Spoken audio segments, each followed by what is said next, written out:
Hello viewers, KH story চ্যানেলে আপনাকে স্বাগতম।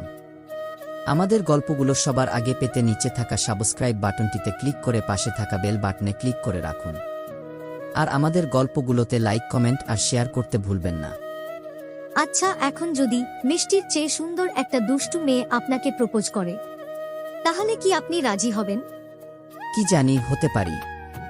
ও আচ্ছা, এই ব্যাপার। তাহলে শুনুন। খুব তুচ্ছ কারণে যে কারো প্রতি ভালো লাগা তৈরি হতে পারে। কোনো মেয়ের ভুবন ভুলানো হাসি দেখে এক মুহূর্তেই তাকে ভালো লেগে যেতে পারে। কিংবা রাস্তায় চলতে ফিরতে সুন্দরী কোনো মেয়েকে এক পলক দেখেই যে কোনো ছেলের হার্টবিট মিস হয়ে যেতে পারে। অথবা কোনো ছেলে খুব সুন্দর করে গুছিয়ে কথা বলে কিংবা গান শুনিয়ে কোনো মেয়েকে মুগ্ধ করে দিতে পারে। আর তাতে ছেলেটার প্রতি মেয়েটার এক ধরনের অনুভূতি তৈরি হয়। এই অনুভূতিগুলোকে আসলে ভালো লাগা বলে, ভালোবাসা নয়। ভালোবাসা এত সহজে হয় না। একজন মানুষের জন্য ভালোবাসা তৈরি হয় খুব ধীরে ধীরে। চাইলেই যে কাউকে ভালোবাসা যায় না। চাইলেই সব ছেড়ে একজনের হাত ধরে দূরে কোথাও পালিয়ে যেতে ইচ্ছে করে না। চাইলেই একজনের জন্য পুরো পৃথিবীর বিপক্ষে চলে যাওয়া যায় না। সেই কেউ একজনটা খুব স্পেশাল একজন মানুষ হয়, যাকে শুধু ভালোবাসাই যায়। চোখ বন্ধ করে যার উপর নির্ভর করা যায়। যে অনুভূতি খুব তাড়াতাড়ি তৈরি হয়, তা হারিয়েও যায় খুব দ্রুত। অনুভূতি হারিয়ে গেলে সে মানুষটাও কিছু না বলে চুপি চুপি আপনার জীবন থেকে হারিয়ে যায়।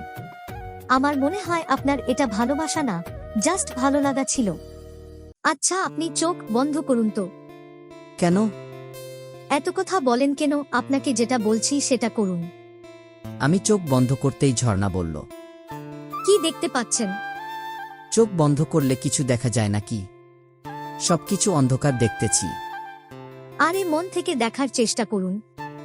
মন থেকে সেটা আবার কিভাবে দেখে? না, কোনো কিছু তো দেখতে পাচ্ছি না। আচ্ছা, চোখ খুলুন এখন। আমি চোখ খুলতেই ঝর্ণা বলতে শুরু করল, যেদিন চোখ বুঝলেই তাকে দেখতে পারবেন, যেদিন কেউ একজন আপনার নির্ঘুম রাতের কারণ হবে, যেদিন চোখ বুঝলেই বারবার তার ছবি ভেসে উঠবে চোখে, সেদিন বুঝবেন আপনি তাকে ভালোবাসেন। হঠাৎ করে একটা সুন্দরী মেয়ে দেখলেই বুকের মধ্যে টিপ টিপ হয়, ওটা আসলে ভালোবাসা না, ওটা শুধু ভালো লাগা। আমি শুধু হা করে তার কথা শুনছিলাম। এটুক একটা পিচ্চি মেয়ে আমাকে ভালো লাগা আর ভালোবাসার পার্থক্য বোঝাচ্ছে। মেয়েটা পিচ্চি হলে কি হবে, কথা বলার স্টাইলটা খুব সুন্দর, খুব সুন্দর করে গুছিয়ে কথা বলতে পারে। এমন হা করে তাকিয়ে না থেকে চলুন বাইরে ঘুরতে যাব। রাজশাহী শহরটা যে কত সুন্দর সেটা আপনাকে দেখাতে হবে না। আচ্ছা ঝর্ণা, তুমি যে আমাকে এতগুলো কথা বললে, এগুলা কোথায় পাইছো? ঝর্ণা মুচকি হেসে বলল, আমি অনেক গল্প পড়ি, সেগুলো থেকেই আপনাকে কিছু ঝেড়ে দিলাম। আচ্ছা, আপনার ফোন নাম্বারটা দিন। কেন? আমার ফোন নাম্বার দিয়ে কি করবে? আরে ভাই, ফোন নাম্বার দিয়ে কি করে? ফোন করব। আপনি যদি কোথাও হারিয়ে যান, তখন আপনাকে খুঁজে বের করতে হবে না। ও হ্যাঁ, আরেকটা কথা, আমি কিন্তু মিস কল ছাড়া কল দিতে পারবো না। যখনই দেখবে 2-3টা মিস কল, তখনই বুঝবেন আমি ফোন দিয়েছি। দয়া করে কলটা ব্যাক করবেন। আচ্ছা, তোমাদের পরিবারের সবাই কি ফকিন্নি নাকি? সবাই দেখি শুধু মিস কল দেয়। সবার কথা জানি না, তবে আমি একটু কিপটা, টাকা খরচ করতে খুব কষ্ট লাগে। আমি যদি 1 টাকা কাউকে দিই, তাহলে মনে হয় আমার জানটা দিয়ে দিলাম। তাহলে তো তোমার হাজবেন্ড খুব লাকি হবে। এখনকার মেয়েরা তো হাজবেন্ডের টাকা খরচ করতে করতে হাজবেন্ডকে ফকির বানিয়ে ফেলে।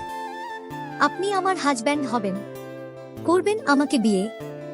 হঠাৎ ঝর্ণার এমন কথায় আমি কিছুটা ঘাবড়ে গেলাম। ঝর্ণার কথার পরিপ্রেক্ষিতে কি উত্তর দিব ভাবছিলাম, এমন সময় ঝর্ণা হেসে বলল, ভয় পেয়েছেন? আমি তো মজা করছিলাম। সেদিন আমি, ঝর্ণা ও ভাবির আরও কয়েকটা কাজিন সবাই মিলে ঘুরলাম রাজশাহী শহর। রাজশাহী শহরটা সত্যি অনেক সুন্দর শহর, পরিষ্কার এবং গোছানো শহর।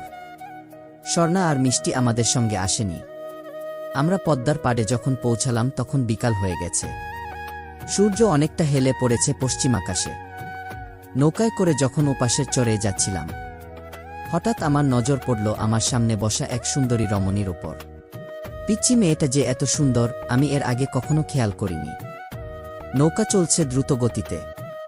বাতাসে মেয়েটার চুলগুলো বারবার মুখের সামনে আসছিল।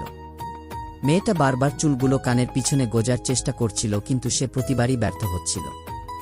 মেয়েটা যখন তার চুল ঠিক করতে ব্যস্ত, তার ফাঁকে আমি সেই অপূর্ব দৃশ্য ক্যামেরাবন্দি করে নিলাম।